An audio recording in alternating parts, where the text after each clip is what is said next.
Forbidden Fruit is an exploration of the work of Chris Antemann, an Oregon-based ceramic sculptor who was featured in the Contemporary Northwest Art Awards 2 years ago.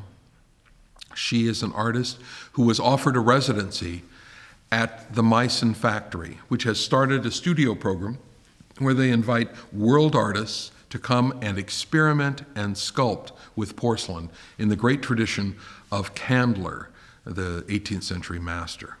So Forbidden Fruit is Chris Antemann's dreams of an 18th century pavilion of love, a feast for lovers and men and women to dally over the songs and the beauty of food and the flesh and the crystalline reflectivity of porcelain as a medium.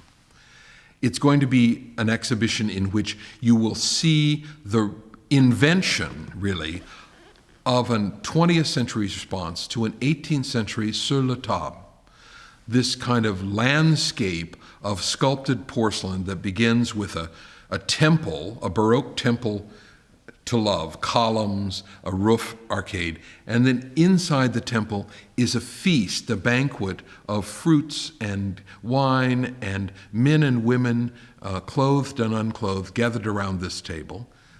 As you move out from the center of this 20-foot long table in the center of the gallery, you'll see a series of vignettes, 2- and 3-figure groupings that are as if couples were dallying in the gardens of Versailles or the space of the Museum Island in Berlin. They're inventions off of the paintings of Watteau and Boucher and the 18th century porcelain figures of Meissen.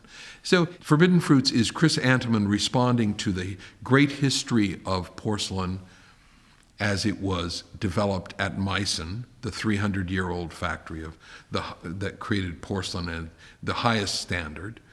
Working with their artisans, she's invented a series of unique works and editioned works which explore with a contemporary sensibility and morality a form of the 18th century invented in the age of J-Lo and the music video. This series of porcelains are spectacular renderings physically, but we're going to create an environment. We're putting mirrors on the walls. We're doing wall shelf brackets in which little vignetted porcelain sculptures will be encased. Around this central table and its sur la table, this great presentation of 20 sculptural vignettes in porcelain, all of them hand-carved, hand-molded, and then painted.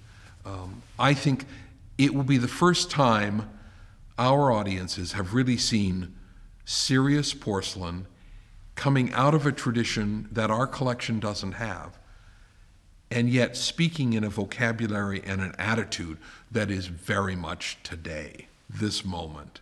I think the variety and possibility of a medium that we think of as grandmother's china, that it can speak in a vocabulary today.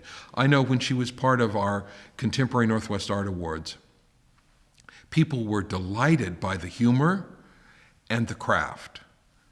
And inside of this installation in Forbidden Fruits, they will be amazed by the complexity. The Pavilion of Love is 6 feet high, and there will be a 5-foot-high, 12-light chandelier dripping with hand-carved fruit, the apple of Adam and Eve, the fruit of plenty, the moment in Pomona's life when she's approached by Guenther and life comes into focus.